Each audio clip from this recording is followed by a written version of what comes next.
So this is a video revising the EDUCAS Exam Board's Islam course, Beliefs and Practices. On screen I've got a slide I use with my students, so beliefs on one side and practices kind of on the other. If you want to take a snapshot on that and use that, you can. So we know that your key definitions are going to be important for this part of the examination. Your keywords are on screen now, so Tawheed, prophethood, risala, halal, which is permitted, haram, forbidden, jihad, meaning to strive or to struggle. The greater jihad is the personal struggle to become a better person. The lesser struggle is the physical struggle or holy war or the external struggle. Mosque or masjid, place of prayer.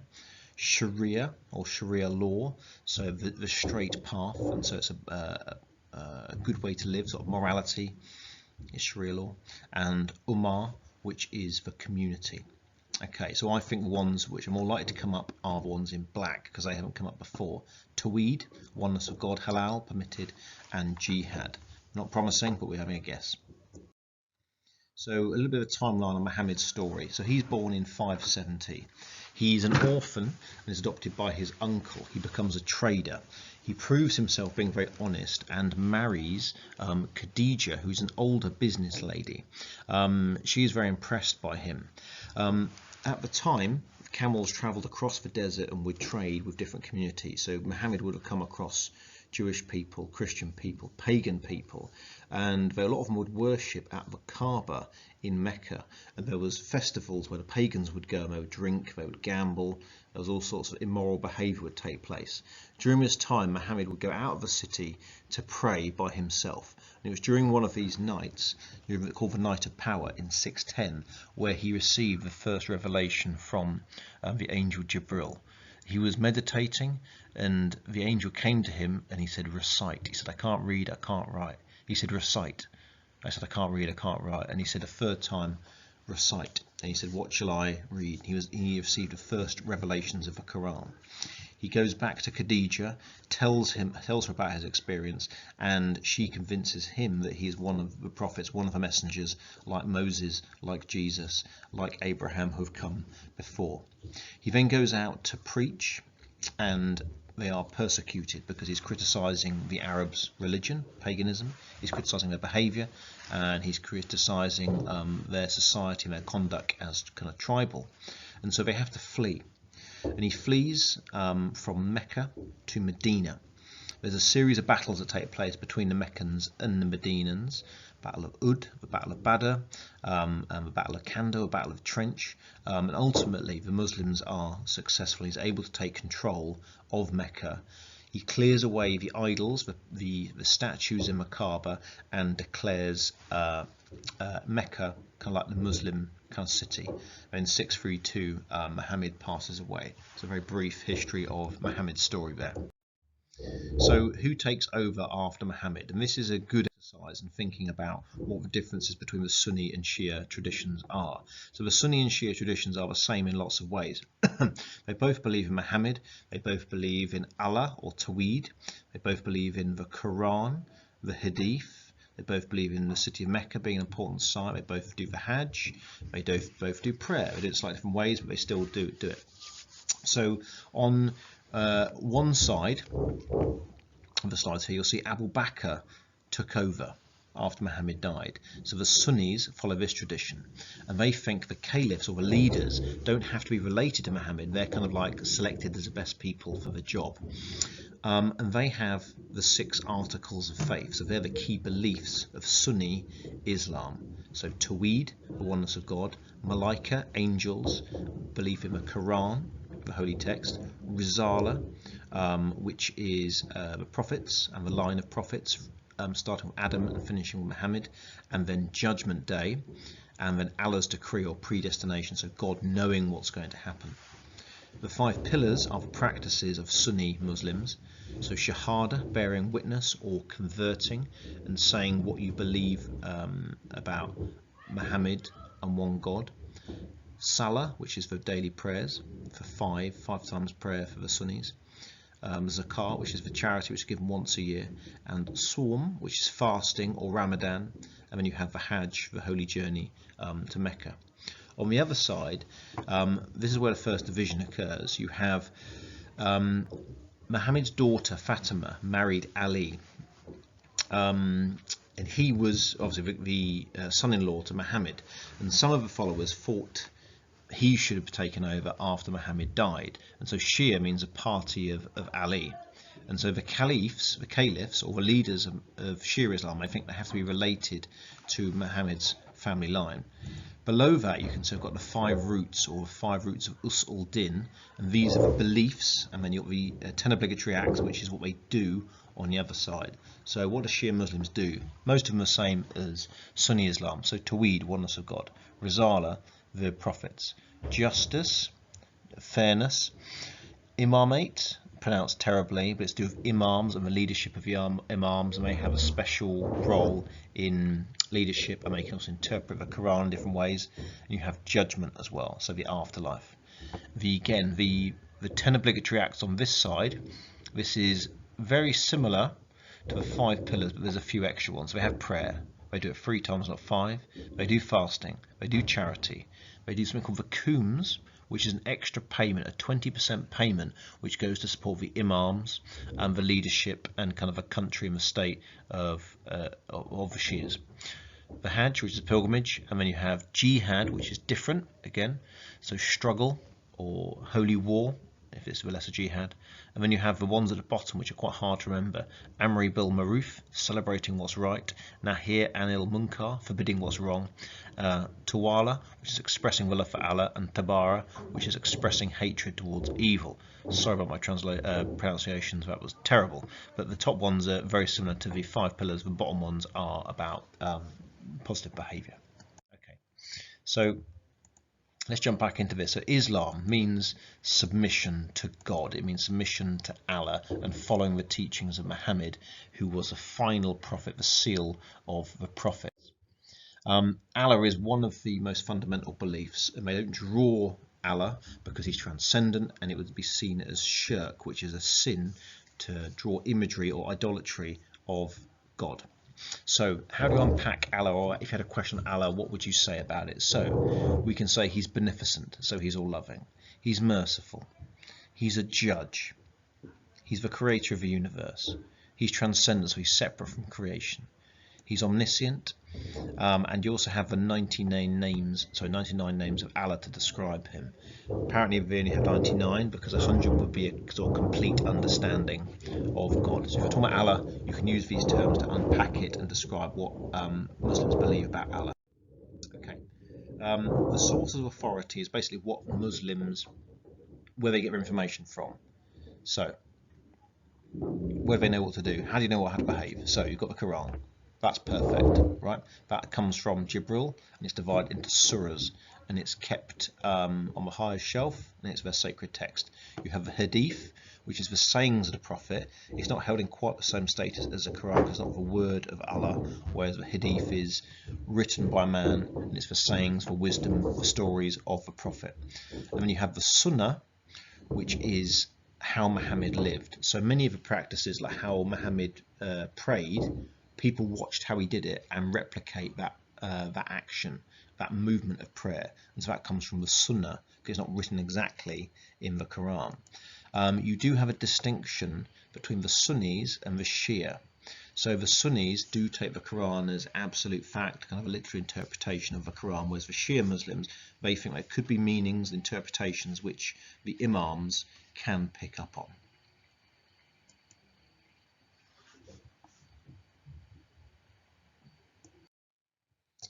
So let's talk about Jihad and Sharia law. So Jihad, you have the greater and the lesser. The term itself means struggle or strive. The greater Jihad is becoming a better person. So the struggle against laziness or resisting temptations or being selfish, something like that. That's the greater Jihad. The lesser Jihad is the external struggle. That can take the form of conflict, but in the form of kind of self-defense. And so Sharia, the word, means straight path to water, so it's a good way to live. And so it's following the will of God, and you can link in the ideas of halal, what is allowed, so food rules fit into that; haram, what is forbidden, so things like alcohol, pork, and then it also includes things like how you should to have relationships, moral codes, all sorts of things about our daily life would fit into these categories. So crime and punishment, stealing, theft, stuff like that would fit into this system of Sharia law. Right, let's talk about more of a diversity between the two. I mentioned this slightly earlier in the presentation. You can see the articles of faith and the 5 roots of Usul Din. This came up in a previous exam and this scared a few of the students, so make sure you know the difference between what the Sunnis believe and what the Shia Muslims kind of believe. You better dig into these and sort of explain what they mean in a bit more detail. Okay, right, let's talk about the prophets. So they believe there is a chain of prophets which goes back to Adam, and they have particular roles for different peoples at different times. The common theme is monotheism. So the prophets bring people back to the belief in the one God. So you've got Adam right at the beginning, and his purpose is he's the first one to worship God. He's a Khalifa. He's God's representative on earth. And so any question on the environment, he's very useful for that, as a caring role, caretaker for creation. You've got Abraham, who was commanded to sacrifice his son Isaac. Again, he was one of the first prophets to show absolute devotion to Allah. And you will remember that the story of the Hajj is remembering his story, his sacrifice, his temptation. And we'll talk about the Hajj a little bit later on in the presentation. Got Moses, as the same Moses that the Jews and the Christians believe in, parting the Red Sea, saving the Hebrews. And you've got Jesus as well.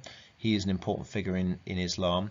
He was an important prophet. He did miracles, but he wasn't resurrected. He wasn't the Son of God. The problem with Jesus is he's part of the Trinity, 3 things, not one thing. And Islam believes God is one thing, Tawheed. That's a key idea, key message.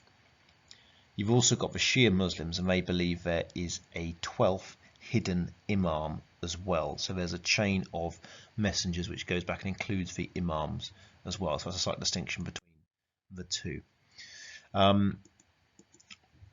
So just to recap, Muhammad, he was an orphan. He received the Quran in 610 while he was meditating from the angel Jibril. His message which he preached was monotheism, one God.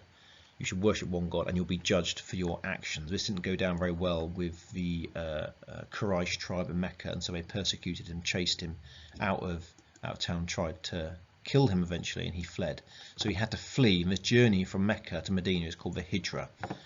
And the people of Yathrib were quite open to a new Messiah, because a lot of them were Jewish people and they're waiting for a Messiah still, and Muhammad was a very good mediator, so they welcomed him in to the community.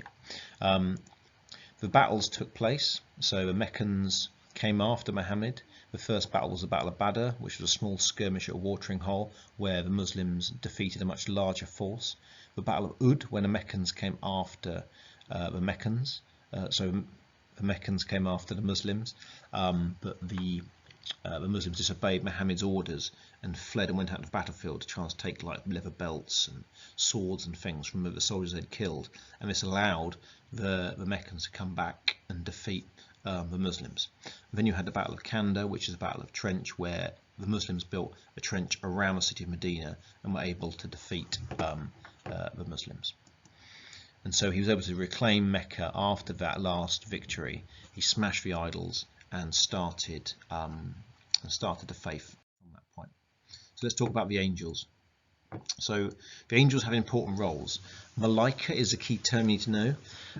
According to Islam, the angels are made of light, they're invisible, they're not physical, they're sinless, and you have the different roles. So Jibril was important because he gave a revelation of the Quran to Muhammad. You have Israfil, he blows his trumpet on the day of judgment. Azrael, he's possibly 2 or 3 kilometers across, a giant scary kind of figure who will take your soul at death. Think of the Dementors in Harry Potter who go and suck your soul out like a vacuum cleaner. Azrael does that. When you're let's think about that again. So during your daily life you have 2 angels which just sit on your shoulders left and right. One records your good deeds, one records your bad deeds. They're called Rakib and Atid. Right? When you die, you will be given an account of your deeds. And so Rakib and Adid will hand over those deeds, and you'll be judged upon those. When you're in your grave, Munkar and Nakir will question you and ask you 3 questions. What is your religion? Well, who is your God and who is your prophet? And if you get those questions right, you will have a more pleasant time for the end of days. Okay. I should mention as well, the angels are very crucial because Allah is transcendent. They're the bridge between the physical world we're in and the transcendent world, the separate world which God kind of inhabits. So if we talk about Akira next, which is the Muslim understanding of the afterlife, it's quite an interesting story about what happens to you when you die. But there's other ideas you can bring into the discussion. So those angels have a role in recording your deeds about what you do, and then that feeds into the idea of kind of free will, following Sharia law, following the 5 pillars, and being a good Muslim. So there's going to be signs before the end of days and before Judgment Day takes place. Mahdi, Isa, Jesus is going to return. There'll be earthquakes, there'll be drunkenness, there'll be fornication, it'll be a crazy, like a Friday night in Reading Town Centre, right? There'll be craziness going all over the place, right? And that's going to mark the beginning of the end, right? Shia Muslims believe that Mahdi is the 12th hidden Imam, and he will reveal himself at that time as well. When you die, your soul is removed, your body is placed in the grave, you are questioned by Munkar and Nakir, and you wait in a middle ground called Barzakh. And that's a middle waiting ground, like a bit like purgatory or something like that, a mini heaven or hell. When the end time comes, everybody's resurrected again out of the grave, judged, and then sent to heaven or hell. Jannah is heaven, joy, happiness, green, a garden of plenty. Jahannam is punishment, fear, pain, torment, and it's awful. So if a question said something like, explain Akira, you could say Muslims believe in the life after death. They believe this life is a test. Every soul has a taste of death, it says in the Quran. Israfil is going to blow his trumpet, the Mahdi is going to return, and all deeds will be judged. Every small and great thing will be recorded in the Quran, it says. So free will. These are quite philosophical questions, and I think they're quite hard in the exam. What you want to do with this is show an understanding of the idea of God knowing everything and how that fits into play with free will. And you can also draw out links between the idea of giving moral teachings to follow. So Muslims will say things like inshallah, God willing. One of the key beliefs is al-Qudra, which is the divine plan. God knows everything, including the future, arguably. So does this mean does he know what you're going to do tomorrow? If God knows you're going to have cornflakes for breakfast, can you have Weetabix instead? Because if he knows the future, is that actually free choice if he knows what you're going to do before you do it? It's a big ethical, philosophical question. Playing into that, you've got questions around heaven and hell. If God knows what you're going to do, he knows you're going to be bad, then he's going to send you to hell. That doesn't seem very loving. So could God send you to hell? It doesn't sound very loving. Why would he do that? Could good come out of suffering? Could it be there as like a test? Sharia law is given to us. That assumes we have free will. And we have this whole discussion around judgment and the angels. So that assumes we have free will. It's an interesting question. So destiny. Al-Qudra, unpick this a little bit more. So Muslims believe that nothing takes place by chance. God knows and everything will take place in our lives, and God has his divine plan because he's omniscient. We don't understand the plans, but God kind of does. And so there's a few things we can add to our discussion on destiny there. Okay, so this is a bit of an essay plan on an evaluation question which is quite common. So belief in Al-Qudra, divine plans, mean we have no free will. So maybe pause the video, have a look at that and see which arguments would go on which side.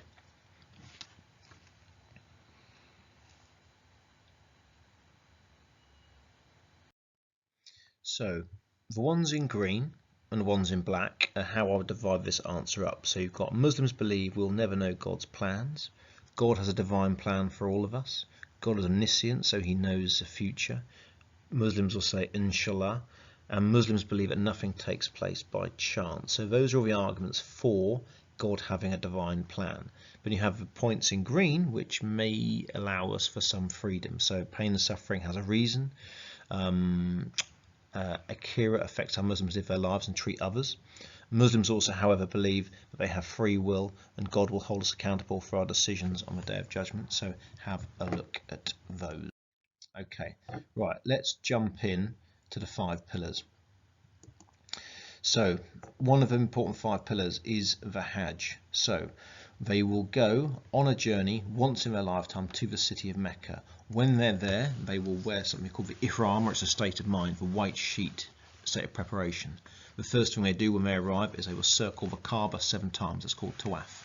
They will run between the 2 hills, Al-Safa and Al-Mahar.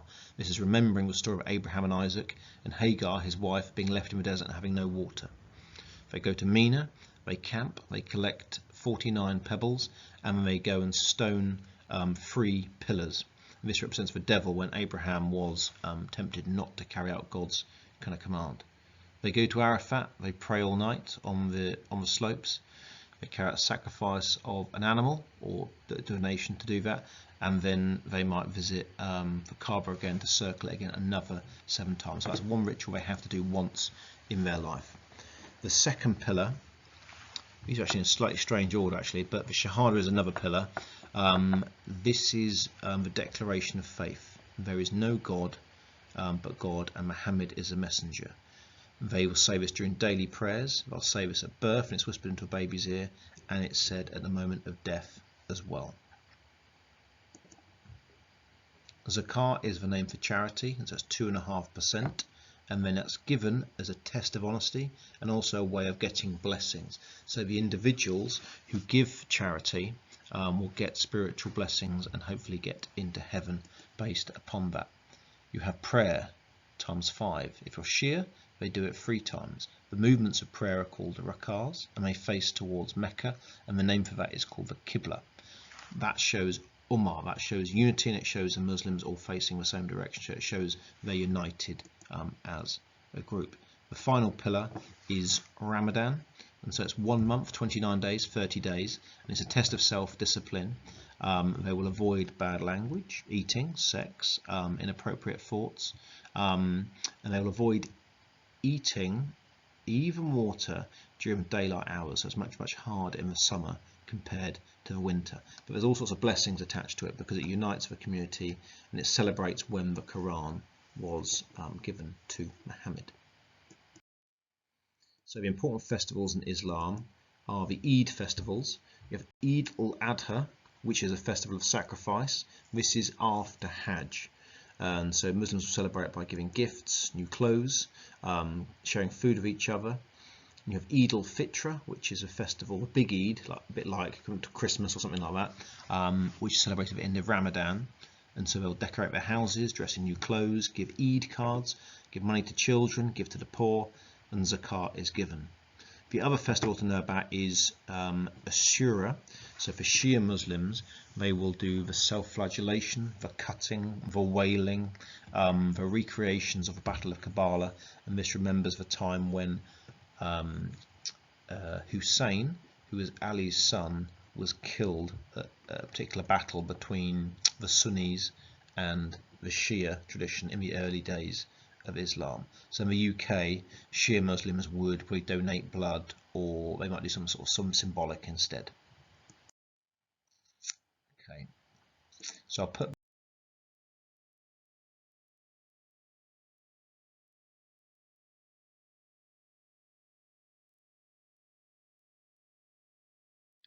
So this is one of the philosophical questions that kind of come up in this paper, and so it's asking you about whether Muslims follow Sharia law, so their moral laws, because they're just frightened of God judging them. So what can you say for yes? Well, you can talk about heaven and hell do exist in the Quran. They are places of punishment and reward, which are mentioned specifically in the Quran. Sharia law is the right way to live in accordance with Allah's commands, so there should be some punishment attached to that. There's all sorts of guidance in Sharia law about marriage matters, social matters, crime, punishment, and so it's important that they are referred to. And Allah will punish people who do things that are haram, so things that are forbidden, drinking alcohol, certain crimes, and so and then breaking on laws or taking life, that has consequences as well in the afterlife. So for the other side, you can say, well, Muslims are following laws because it's the right thing to do. Sharia law is the correct way to live. Many of the laws come from following the example of the Prophet Muhammad. So the Sunnah, the trodden path of Muhammad, many of the things like how to pray or prayer positions, they come from the Sunnah. That's following Muhammad's example. Things like avoiding alcohol. There's lots of social and health benefits from avoiding alcohol, and so that's a good reason to do it rather than being frightened of being judged. And also you have like an obligation to defend Islam. So for example, like jihad, that's why people would follow God's laws. I mean, they follow these rules because of other reasons as well, because it's they choose to, choice, free will, using their rationality. They follow their religious leaders or examples, and also personal experiences as well. You might have experienced a crime and decide you don't want to do that to somebody else. So these next few slides are a little bit more in depth on the 5 pillars. So the first one is a foundation of faith, the Shahada. It simply states the key beliefs of Islam. There is no God but Allah, and Muhammad is his messenger. This is a basic statement of faith, and if you recite this, this is when you become a Muslim. So it's used in when you revert back to Islam, or you kind of convert to Islam. It's when you join the faith. You need to say it sincerely, you need to say it in front of witnesses to do it. The Shahada is part of the call to prayer, the daily prayer. And then it's part of the adhan, which is the name for the call to prayer. The person who calls the call to prayer is called the muezzin, and they do it from the top of a minaret through speakers or using the human voice. They also mention it when it's whisper it to into the ears of newborn babies, and also into the ears of people who are about to pass away. So it's the first thing and the last thing you hear. So it's important because it's a foundation of the faith, and none of the other pillars would be done unless you had a sincere belief in the first place.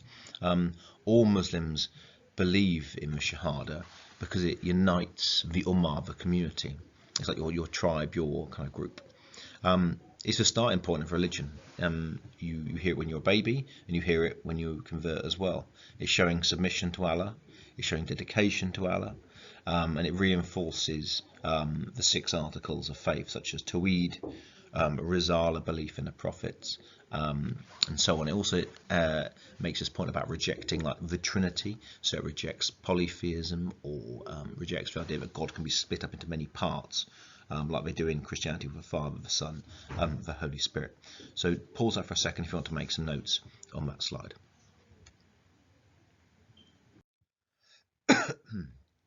The next one is prayer. And so prayer is about submission. It's done 5 times a day, short prayers, a few minutes long, and then we're told that this tradition came from the night journey, where Muhammad was told to pray 50 times, but Moses told Muhammad to ask God if it could be 5 times, and instead this was more realistic.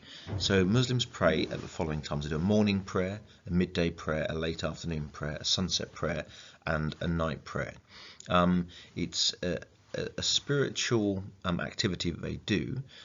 Muslims will do this together, so it's kind of uniting the ummah, and there's a specific set of movements they do, physical movements, and those are called the rak'ahs, such as the bowing, going onto the knees, the full prostration, so you put your forehead down to the ground, and then you look onto your left and right shoulders, so acknowledging the angels which are recording your good and bad deeds regularly. Before they do prayer as well, there's a ritual of wudu, which is the ritual washing, which is kind of like a physical and a spiritual activity which prepares you sort of to feel physically clean and also mentally ready to put yourself in front of God. And so why is prayer important? It's commanded by the Quran, so they're kind of told to do it. It's a direct connection, so you talking to Allah, putting yourself before God 5 times a day, and it shows obedience and submission. So using those words, submission, obedience, will get you kind of marks, and it also allows the Muslim to kind of reflect on Allah and think about their behaviour kind of during the day. There's all sorts of things you could mention as well about the direction of prayer towards Mecca, towards the home of Islam. That's about unity. They will stand shoulder to shoulder, about showing the Ummah. Mosques are designed, so there's rows laid out on the carpets in the mosque, all facing towards Mecca, and so there's all sorts of things which are symbolic around that particular ritual. Fasting is the next one, Ramadan or Sawm.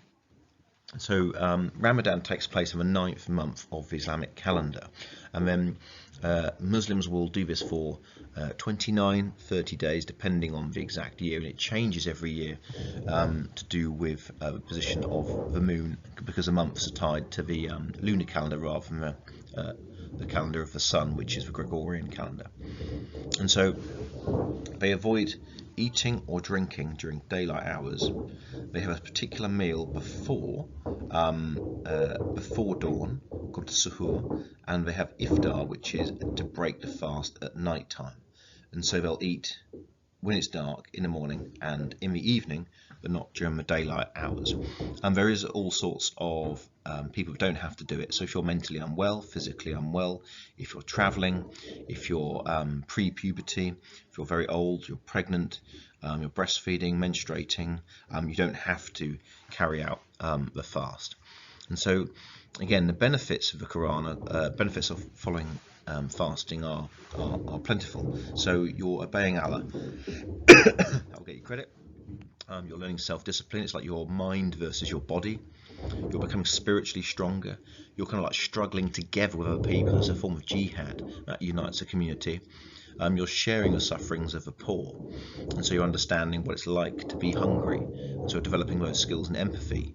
It's uniting the whole community when you're struggling together, and it also brings families together to kind of strengthen their bonds as well. So the next pillar is zakah or zakat. It's charity. Why do they do it? It's purifying your wealth, and so if you give 2.5% of your spare income away, so this doesn't include like your house, your furniture, your clothing, it's like extra money, and then what it does is it purifies the rest of your wealth so you can enjoy it. It also reminds Muslims that all wealth anyway belongs to Allah, and it helps the whole community. So it goes back to this idea of kind of like the ummah. The Prophet Muhammad said, whoever pays zakat on his wealth will have evil removed from it. Some Muslims will choose to give extra as well. This is called sadaqah, and this is a voluntary giving, and again you get sort of spiritual benefits from doing this. Where does the money go? So Islamic relief, Muslim aid, if you mention those, that'll get you credit, and the money will be distributed to kind of the poor, orphans, students, supporting the religion, supporting the community. If there's been any natural disasters or communities that are suffering around the world, the money will be sent to those areas. And we should mention as well that the Shia Muslims have an extra giving, which is called the Khums. So Khums, which is 20%, which is given to the government, to the imams, and that's distributed as well by the government. So why is it important? It teaches that Muslims that wealth is given by God, and all wealth belongs to God in the first place. Muslims believe their money is not their own anyway. It benefits the community as a whole. It gives you opportunity for spiritual kind of blessing by doing something good, and it's also seen as an act of worship as well.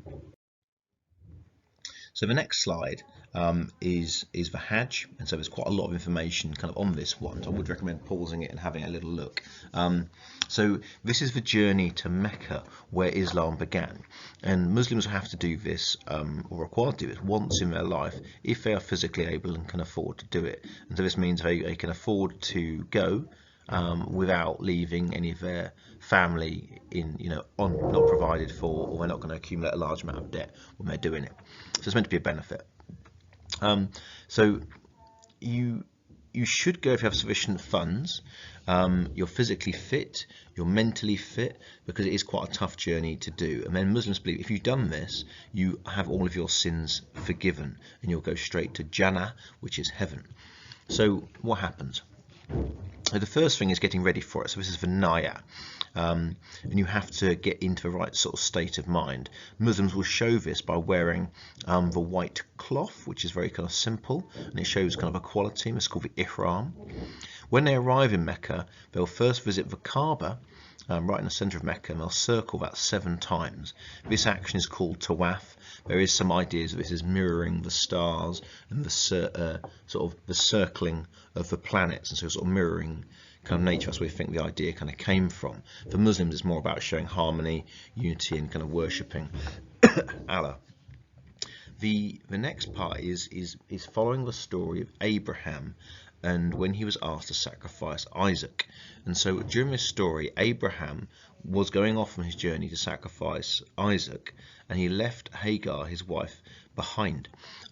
She had no water and had to run between these 2 hills, Safa and Marwa, which are 2 hills close to the Kaaba, and Muslims will run up and down as fast as they can 7 times to recreate this search for water. They believe the spring, the Zemzem spring, sprang forward and gave them water, and so Muslims will drink the Zemzem water as well. Then they travel to Mount Arafat, and they will spend all afternoon in the sun praying. They believe this is the most important part of the Hajj because it represents Judgment Day, where they believe all of their sins will be forgiven. Quite physically demanding, standing outside of a desert all day, as you can imagine. The next part of it is they travel to Mina.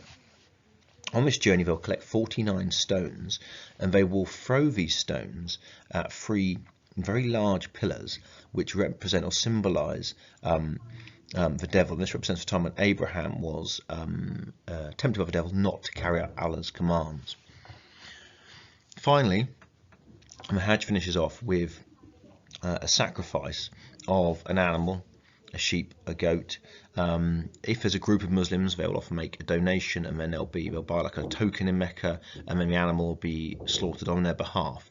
The money is then distributed to the poor, so it's a form of zakat, it's a form of charity as well.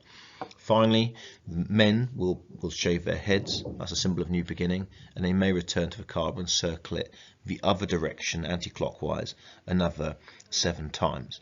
And so the pilgrimage itself is showing equality between the Muslims, it's uniting the Ummah, and it's showing us it's a spiritual place, bringing close to God. And it's also following the example of Muhammad, who did the Hajj himself. So here are some past questions. So why do Muslims believe Allah is important? Explain Muslim teachings about Muhammad. Explain why Muslims believe the afterlife is important, and the 5 pillars are equally important for Muslims. Those questions are quite common, quite popular, so make sure you know your 5 pillars inside out. You can compare the other pillars with one if it's asked about. So for example, if it says Shahada is most important, tell the examiner about the Shahada, then so maybe compare it to the Hajj or prayer or something like that. So here's a second set of questions for Islam practices. So state 2 ways Muslims may worship Allah. Describe how the mosque is used by Muslims. Explain why Sharia is important for many Muslims. And finally, discuss the view that the Hajj is old-fashioned. Discuss the statement showing you've considered more than one point of view. And so the following key quotes are really good to use, and do a little mind map. Remember some of these, and I'll leave this on screen so you can pause it and make some notes on this one.